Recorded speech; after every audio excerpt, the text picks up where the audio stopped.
Hi పిల్లలు, ఈరోజు వర్ణమాలలోని అక్షరాలను ఇక్కడ రాయడం జరిగింది. ఆ నుంచి రౌతి వరకు ఇక్కడ రాయడం జరిగింది. మొత్తం 52 అక్షరాలు ఉన్నాయి. ఈ 52 అక్షరాలను ఎల్కేజీ యూకేజీ 1వ తరగతి పిల్లలు నేర్చుకోవడం చాలా కష్టమైతుంది. కాబట్టి 52 అక్షరాలను ఏ విధంగా సరళంగా నేర్చుకోవచ్చో ఇందులో చూద్దాం మనం. అయితే ముందుగా అచ్చులు హల్లులను నేను 3 భాగాలుగా వేరు చేసుకోవడం జరిగింది. వేరు చేసుకున్న తర్వాత ఏ విధంగా నేర్పియాలనేది మనం చూద్దాం. మొదటి భాగం నేను అల్పంగా మామూలుగా చదివే అక్షరాలను మొదటి భాగంలో తీసుకున్నాను. ఆ నుంచి ఔ వరకు 2వ భాగంలో తీసుకున్నాను. మహాప్రాణాక్షరాలు కఠినంగా ఉండేటటువంటి అక్షరాలను లాస్ట్ లో తీసుకున్నాను.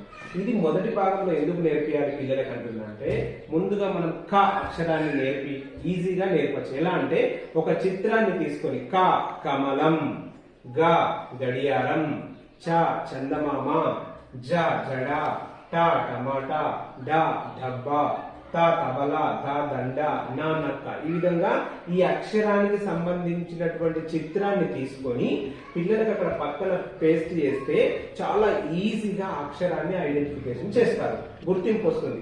ఆ తర్వాత అందంగా ఒక్కొక్క అక్షరాన్ని పిల్లల చేత రాయించాలి. ఈ విధంగా ఒక్కొక్క అక్షరాన్ని ఎంతటి తేలికగా పలికేటటువంటి ఈ అక్షరాలను ముందుగా నేర్పడం వలన పిల్లలు ఈజీగా చిత్రాన్ని చూసి నేర్చుకుంటారు.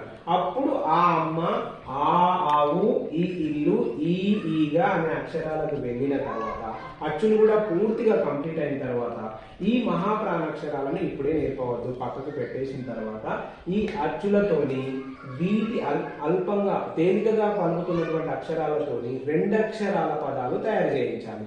ఆ తర్వాత అవి కంప్లీట్ అయిన తర్వాత వీటితోటి 3 అక్షరాల పదాలు, అలాగే 4 అక్షరాల పదాలు చదివించడం వల్ల పిల్లలు ఈజీగా నేర్చుకునే అవకాశం ఉంటుంది. ఐడెంటిఫికేషన్ కూడా వస్తుంది, చక్కగా అందంగా రాసే అవకాశం కూడా ఉంటుంది. పేరెంట్స్ గా మీరు మీ పిల్లలకి ఖచ్చితంగా దీన్ని ట్రై చేస్తారని అనుకుంటున్నాను.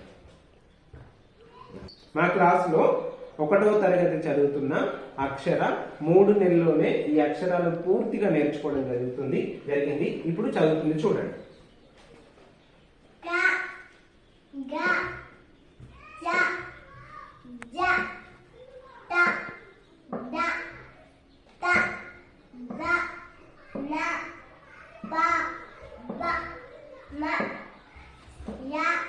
లా లా వా షే షా